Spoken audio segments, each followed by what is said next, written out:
Pode. Eu queria mostrar o gráfico rapidão, desculpa, Miguel, só para não perder o raciocínio, porque eu sei que tem muita gente aqui que acabou de entrar no mercado. Bom. M2 é o que o MQ estava falando. O M2 nada mais é do que essa base monetária aumentando de forma desenfreada. Olha graficamente o que aconteceu nos últimos meses. O M2 é esse tracinho azul aí, gente. E olha o comportamento do Bitcoin, que é o gráfico de Candle. Tá seguindo, né? Tá seguindo. Olha o que pode acontecer nos próximos meses. A gente tá falando de, no mínimo, 130, 150. No mínimo, tá?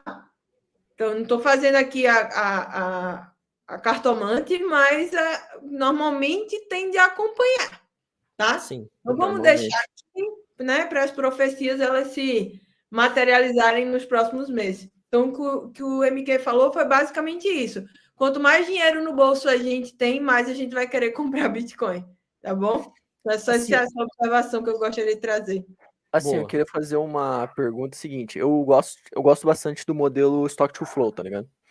Tem pessoas que falam que é meme, assim, mas eu gosto de sonhar. Eu gosto de sonhar bastante. E lá tá mostrando, tipo, que no modelo vai chegar a $400 mil por unidade. Levando em conta os ciclos, a gente pode ter ainda uma ou duas pernadas de alta do Bitcoin ainda, né? Então a gente teria essa próxima pernada de alta agora, até análise técnica, né? O estocástico, o RSI, ele já tá mostrando já forte tendência de alta, então isso eu falo do meu canal, né? Na minha estratégia do estocástico. Então já tá mostrando forte tendência, então ele demora umas semanas para ele chegar no movimento de FOMO, e aí chegaria ali próximo de agosto, setembro, poderia cair, né? Porque é quando o estocástico dá aquela descansada, e aí no final do ano a gente teria talvez a última pernada. E combinando com o ciclo, seria novembro, né? Que o Bitcoin ele faz topo geralmente em novembro para dezembro, né? E aí eu queria perguntar para a Luísa se quais são os modelos que você usa, se você usa o Stock to Flow, se você usa algum outro modelo de precificação de Bitcoin, né? Para você ter, tipo assim, não que você vai acertar o topo, mas ali por $200 mil eu tô vendendo, tipo, por exemplo, né? Cara, eu uso um conjunto de indicadores, tá? Eu gosto muito de olhar para a movimentação dos LTH. Eu olho muito eu combino, né? LTH, SOPR e MRVR, para olhar muito assim no curto prazo.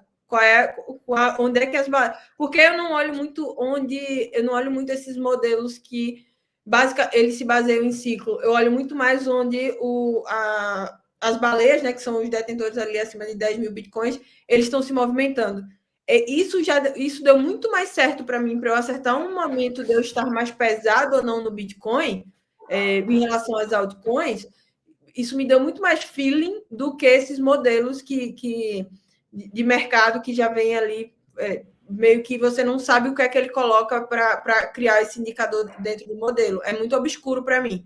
Então, eu prefiro utilizar de indicadores que eu consigo construir o meu modelo dentro da base de dados on-chain do que utilizar o do Stock to Flow, por exemplo. Eu acho massa que ele... Mas eu não sei se todos os indicadores que ele utiliza eu usaria como modelo. Então, basicamente, eu não tenho um modelo que eu siga à risca, mas eu tenho o meu que eu utilizo uma base de o que é que os grandes investidores, principalmente os que rodam Bitcoin, nem os que têm mais que 10 mil Bitcoin, porque hoje borrou muito isso depois do institucional, mas o cara que está há muito tempo dentro do mercado cripto, o que é que ele está fazendo? Eu olho para esse cara. Se ele perdeu a confiança ou se ele está aumentando a confiança dele. E, historicamente, esse cara, nesse momento de caos que a gente vê, que são esses gaps que a gente sofre de 25%, 30%, o cara enche a mão. Então, eu vou olhar o que é que ele está fazendo. Então, se eu puder dar uma dica para o pessoal aqui, olhe o que o cara que é velho, macaco velho dentro desse mercado, ele está fazendo.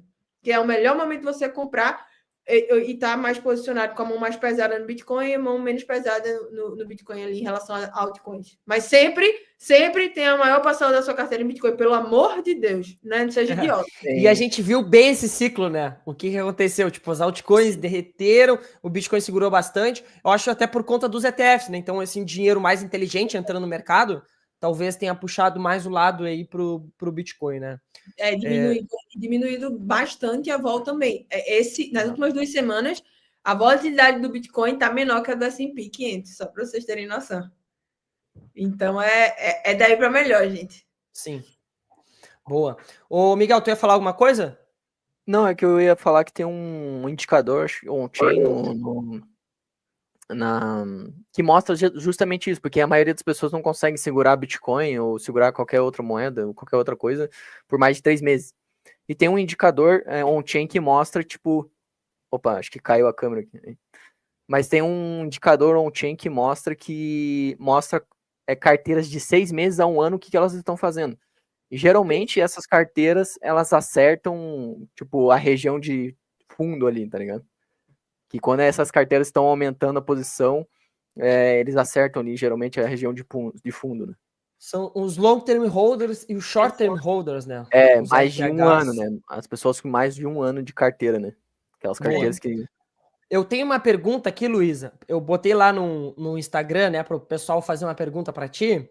E o pessoal lá, o Osian mandou o Sabino lá no Instagram. Perguntou assim, ó, qual a sua visão, né, em relação ao preço da DOG? Quanto tu acha que ela pode bater ainda esse ciclo, né? E se ainda tem chance de descer na casa do 0,015, né? Ou vai segurar mais ali na casa dos 200 bilhões, que seria 0,02. Tá. Agora é o chutômetro. Não, peraí que eu vou ligar a bola de cristal aqui. Calma. É isso aí. Mas, usando a profecia da análise técnica, a gente pode dar uma olhadinha graficamente para DOG. A gente pode ver uma retração de FIBO na minha opinião, de no máximo 10%, 15% ali até num curto prazo. Tá? Então, acredito muito que a DOG ela tem uma correlação muito alta com o Bitcoin, logicamente, né, ô Luísa? Tá chovendo numa olhada, mas num curto prazo de retração para você ter uma compra, vamos supor, Luísa, eu quero colocar uma ordem aqui a limite para caso pegue. Cara, para essa semana coloca no máximo, para essa semana não, coloca uma ordem entre 10% e 15% para uma correção de preço para compra no curto prazo. Por que eu estou falando isso? Porque a tendência de DOG está para explosão, está para alta, quando você olha tecnicamente falando. Então, o que pode acontecer é esse pullback entre 10% e 15% para uma continuação de tendência de alta, tá? Porque houve uma reversão de tendência de baixa da DOG nesse último final de semana. Ele indicou tecnicamente, eu sei que tem muita gente que vai olhar tecnicamente e fala assim, meu Deus, está falando... Seria esse fundo aqui, né? Exatamente. E aí ela quebrou o padrão. Ela quebrou o padrão. É exatamente isso. A gente está vendo essa resistência agora, que a gente pode ver esse retracement, vamos dizer assim, de 10%, 15%, para essa continuação de alta. Tá? Então, na minha opinião, se você quiser botar uma ordem ali para fisgar um pullback, 10%, 15%, para uma continuação de tendência de alta. Tá? Que seria ali mais ou menos na casa de 0,017, né? Perfeito. 0,017, 0,016. Talvez seria uma compra interessante agora, né? Exato. Mas, de novo, o que é rei no mercado cripto é o DCA. Então, ninguém aqui tem bola de cristal, compra todo dia o dinheiro sabe o dinheiro do faz-me rir ali, do final de semana? Não é nem da cachaça, né? Porque o da cachaça tem que ficar separado. É o além da cachaça. A verdinha tem que ficar separado. É o do faz-me rir, entendeu?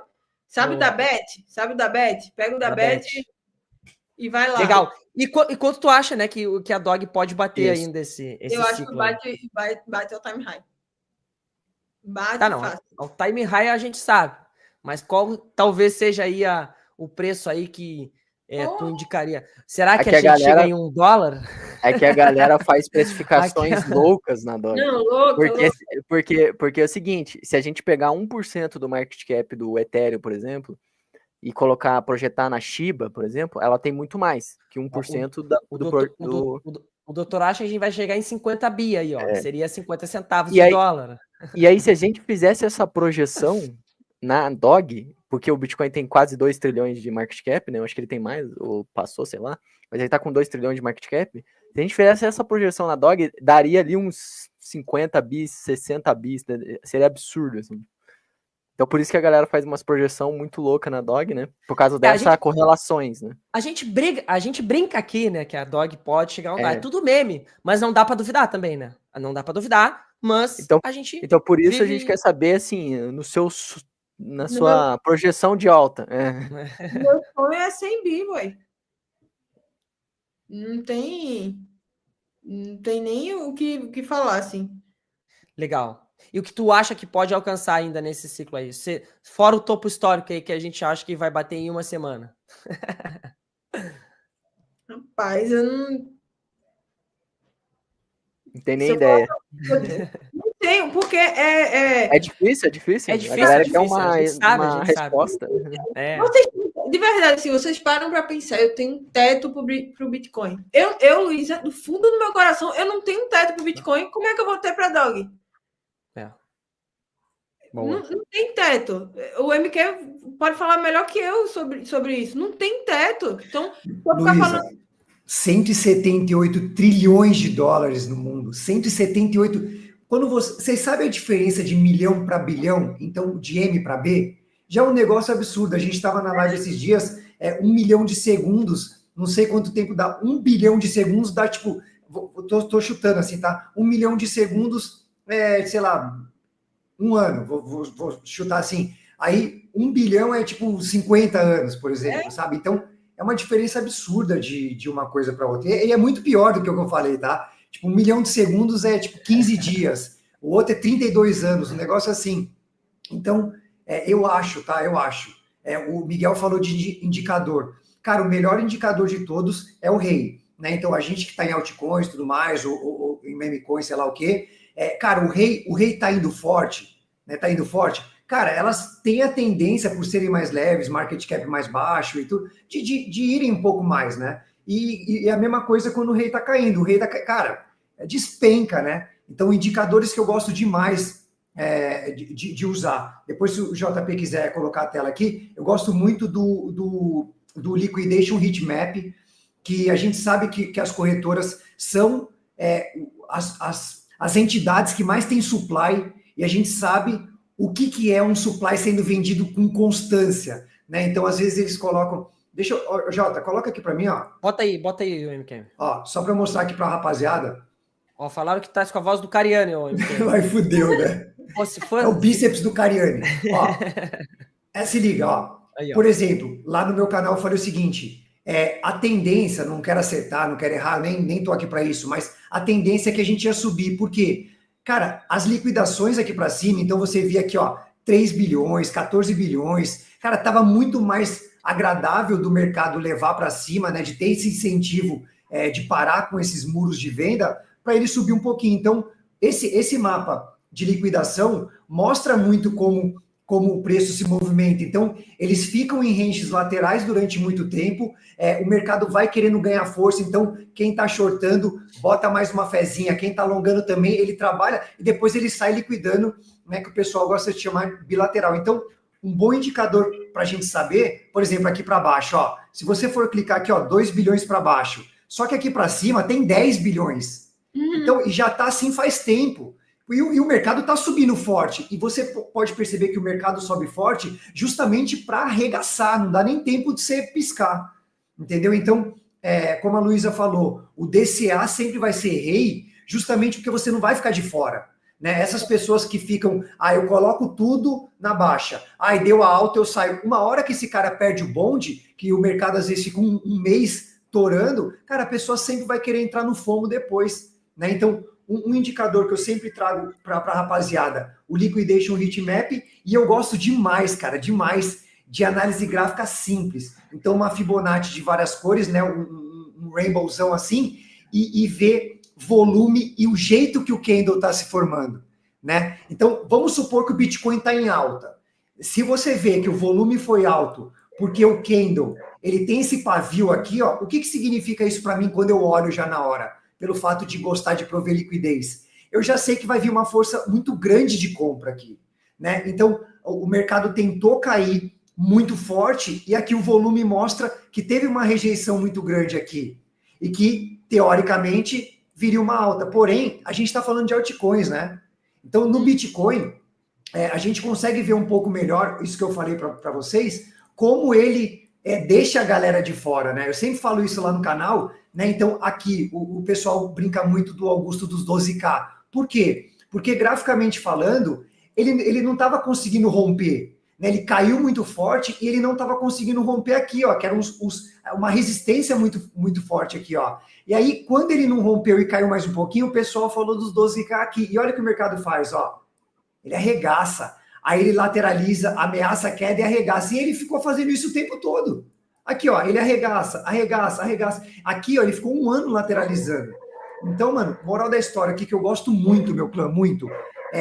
A partir do momento que o mercado já tá caindo demais, tá todo mundo cansado, todo mundo exausto, deprimido, já é um momento de muito aporte. Justamente porque são 21 milhões de unidades contra um supply global de 178 trilhões. Então, mano, por mais que o Bitcoin ele entregue essas quedas, né? Às vezes fica 1 ano e meio caindo e tudo mais. Se você pegar o gráfico de 12 meses, ele nunca caiu. Então, mano, o que a Luísa falou faz muito sentido, porque, ó, é 1 ano de correção para 3 de alta, 1 ano de correção, 3 forte. Então, cara, quando eu olho para esse tipo de coisa, e eu sou um cara de longuíssimo prazo, quando eu falo longuíssimo, 10, 20 anos, eu não tô nem aí para 3 anos, um halving só. Cara, eu vejo que quem aproveitar isso aqui, quem já aproveitou, e inclusive as únicas pessoas que estão no lucro abissal são as pessoas que não vendem. Você pode perceber, gente que fica, por exemplo, a única vez que eu vendi Bitcoin, eu nunca mais na minha vida consegui ter a mesma quantidade. Fui vender em 2018, nunca mais eu consegui ter aquela quantidade de Bitcoin. Se eu tivesse ficado quieto, hoje eu tinha, porra, sei lá, entendeu? Muito dinheiro. Então, o melhor indicador para a gente ver é exatamente quando está todo mundo cansado, aquele que vocês falaram, MVRV, nas zonas de score, então na zona vermelha, na zona verde, também é legal, mas o mais que funciona foi o que a Luísa falou, que é o que eu sempre falo, trabalhar, aportar e esperar. Não tem, cara, isso para mim mudou a minha vida depois que eu entendi isso. A Dog pode ficar 4 anos de lado, que eu coloquei o que eu aguento perder, né? Então, mano, depois que você se fudeu muito, ou você aprende ou você sai do jogo, velho. Essa é real, mano.